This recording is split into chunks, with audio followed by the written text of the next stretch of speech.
Fast forward to the Salem witch trials. Educated religious communities fell into the delusion that witchcraft posed a genuine threat. The evidence consisted of testimony from afflicted children and confessions coerced under duress. Yet many participants later recognized that they had been swept up in a collective delusion. However, during the chaos, their certainties felt rational and justified. This pattern persists. Fragmented information, emotional investment, social affirmation, and validation from authority figures conspired to create unbreakable certainty in beliefs that were clearly erroneous. The intelligence of participants is not the issue. Rather, it's about how such intelligence becomes redirected to defend group beliefs instead of pursuing genuine understanding. In more recent history, the infamous Iraq WMD intelligence failure serves as a haunting reminder. Highly educated analysts, policymakers, and journalists became convinced of the existence of non-existent weapons. Post-invasion assessments revealed that confirmation bias, groupthink, and external political pressures led these capable individuals to mistake certainty for evidence. Now let's bring this into a contemporary context, as this directly impacts you. Today's social landscape has transformed these historical patterns into expansive operations designed to exploit our psychology for corporate profit and political gain, all of which you encounter daily. Take the example of climate change denial. Organizations have dedicated millions to create the illusion of scientific debate where little exists. They don't need to convince the public that climate science is incorrect. Rather, they require sufficient doubt to obstruct meaningful policy reforms. Their strategy preys on motivated reasoning by providing sources that align with individuals' desires to maintain their current lifestyles or avoid climate policy advocacy. The contemporary anti-vaccination movement exemplifies this exploitation as well. Organized systems have established sophisticated networks comprising websites, conferences, and social media groups that arm parents with seemingly credible arguments against vaccination. Many of these networks receive funding from alternative medicine businesses that thrive on vaccine hesitancy. Parents anxious about medical interventions for their children find solace in communities that validate their fears, reinforcing their doubts and fostering echo chambers where vaccine resistance appears not only reasonable, but also scientifically substantiated. Consider how a concerned parent approaches vaccine safety. They may Google the topic, landing on professionally designed websites featuring medical jargon that references studies linking vaccines to autism. These platforms often include testimonials from other parents and interviews with individuals posing as experts. However, many of these so-called experts have financial ties to alternative medicine companies, and the studies they cite may be misrepresented or debunked entirely. The parent may walk away feeling they've conducted responsible research, yet they've unwittingly been guided through a meticulously curated misinformation environment designed to predate upon their protective instincts. What's unsettling about this modern manipulation is its sophistication. Unscrupulous entities have learned to distort valuable intellectual virtues for manipulative ends, frequently prompting individuals to conduct their own research, question everything, and think independently, all commendable intellectual pursuits. Sound familiar?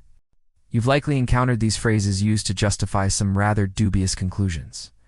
But in reality, they steer curiosity toward preconceived outcomes, generating the illusion of independent inquiry while directing individuals through a carefully orchestrated information landscape. Now, before you dismiss this as not applying to you, consider this question. How many times have you checked social media today? How many headlines did you skim against the number of complete articles you read? How often did you feel confident about an assertion based merely on a post or comment thread? If you're like most people, these realizations may be disconcerting. The interplay between technology and ignorance warrants detailed exploration. It's not merely that social media breeds ignorance. The dynamics are both more intricate and troubling. Social media has granted unprecedented access to information and diverse viewpoints. A curious individual today can easily find academic papers, international news, and expert commentary that were nearly impossible to access 2 decades ago. The same platforms that can propagate misinformation also facilitate social movements, citizen journalism, and rapid debunking of falsehoods. Yet herein lies the paradox. This abundant flow of information generates overwhelming cognitive noise, rendering comprehensive analysis nearly unattainable for many. In a climate where countless sources vie for attention, people instinctively gravitate toward content that feels familiar, aligns with their emotional state, or corresponds with their existing social circles. The influx of information often fragments public understanding instead of fostering unity around shared facts. The problem isn't access to information, but rather the psychological and social context in which we process it. Okay. Social media platforms are designed to maximize engagement rather than ensure accuracy. Researchers describe these entities as attention merchants, profiting from capturing and maintaining human focus. The content that garners the most engagement is seldom the most accurate. Instead, it tends to be the most emotionally charged. This leads to what scholars term context collapse, where information intended for specific audiences reaches those without the necessary context to evaluate it adequately. A nuanced discussion among epidemiologists regarding vaccine development might, within a parenting group, be misconstrued as evidence that vaccines are harmful. Similarly, academic debates about climate sensitivity could morph into perceived proof of the fraudulent nature of climate science when filtered through politically biased media platforms. The speed with which content spreads on social media often allows misinformation to proliferate faster than corrective measures can be enacted. A misleading headline can capture the eyes of millions within hours, while thorough debunking might take days to create and could reach only a fraction of the initial audience. Perhaps most alarmingly, social media has cultivated what researchers refer to as artificial consensus. When algorithms prioritize content that resonates with our biases, we may erroneously perceive our beliefs as widely shared, making extreme positions seem more mainstream while pushing reasonable viewpoints to the fringes. The most uncomfortable truth in all of this: you are vulnerable to these influences, and so am I. Research conducted by Philip Tetlock at the University of Pennsylvania has traced thousands of expert predictions, revealing a sobering reality about human overconfidence. Even specialists frequently overestimate their abilities when forecasting outcomes in their own areas of expertise. As we continue this discussion, it is imperative to recognize this vulnerability as a call to action both to scrutinize our own cognitive habits and decision-making processes, and to foster a culture of critical thinking and open-mindedness in our interactions with one another. The future of our civilization may well depend on it. Subscribe to our channel and press the bell icon to support our work and never miss an upload. Like this video, drop a comment, and share it with others to show your support and help us grow this historical community. What if I told you that the most significant threat to human civilization isn't nuclear warfare, climate change, or artificial intelligence? Instead, it lies in something far more insidious, something that exists within each of us. Lying dormant until the right circumstances bring it to the surface, you may have unknowingly observed this threat at work today. The greatest adversary to progress isn't a villainous genius, but rather a troubling blend of ignorance and unwavering confidence. As you watch this video, there are millions of individuals making pivotal decisions that will influence our collective future. What's particularly alarming is that many of these choices are made by people who feel a misplaced certainty in their own knowledge. Despite lacking the depth of understanding necessary to question their own views, this understanding transcends mere intelligence or academic accolades. We are dealing with a psychological phenomenon so dangerous that philosophers have grappled with it for centuries. Today, we will explore how ignorance can transform from a simple lack of knowledge into a powerful force that shapes the course of history. Before we delve deeper, I want you to take a moment for some personal reflection.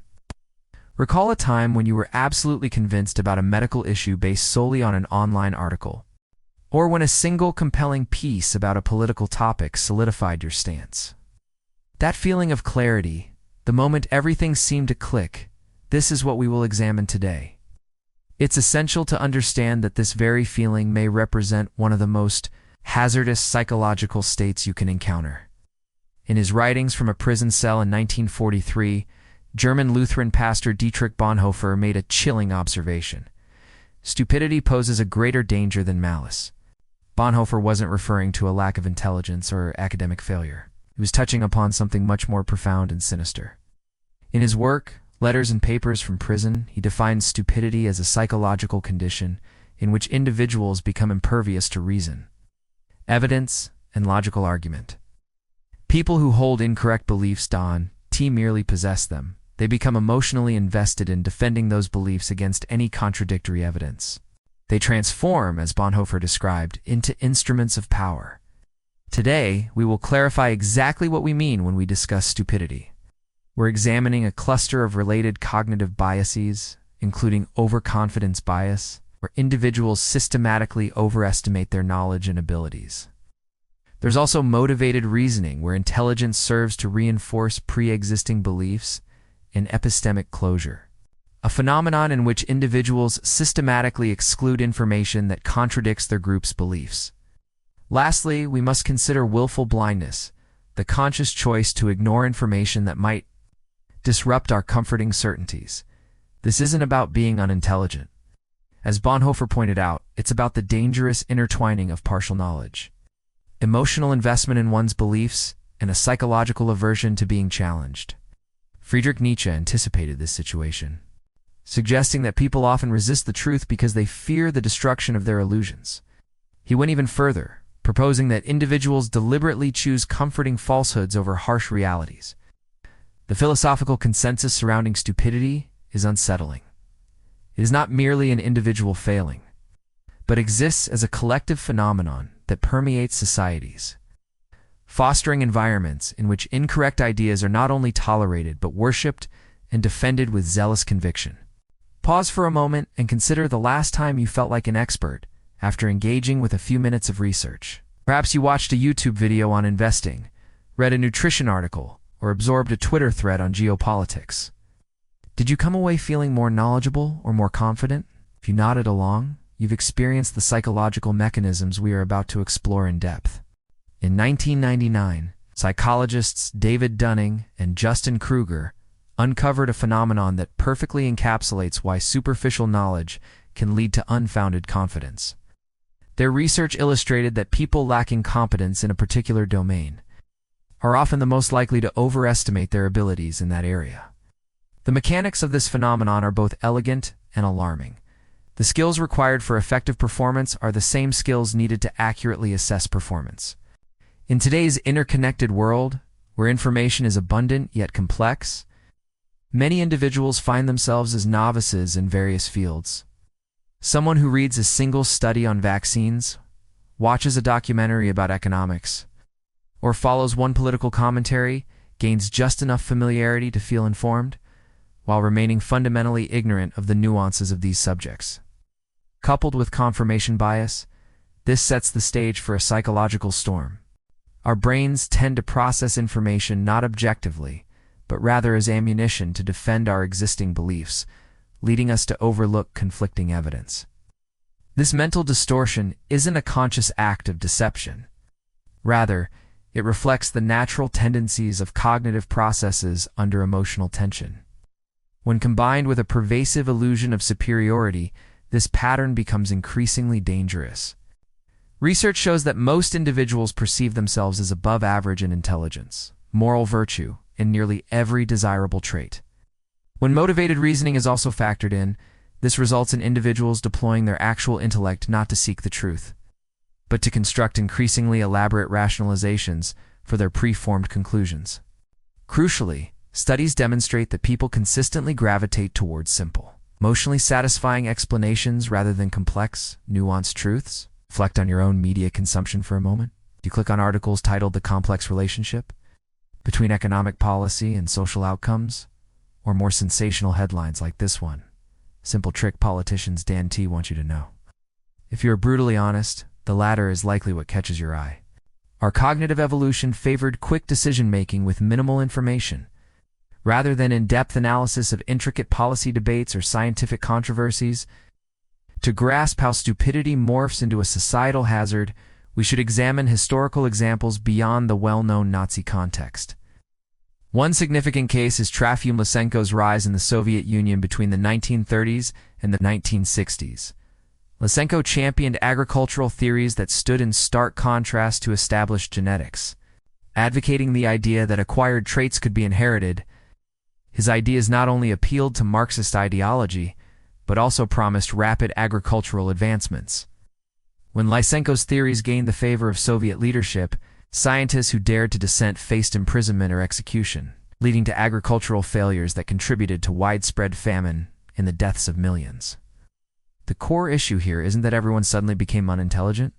Rather, a mix of ideological allure, authoritative endorsement, and social pressure cultivated an environment in which questioning Lysenko's theories became psychologically and socially hazardous.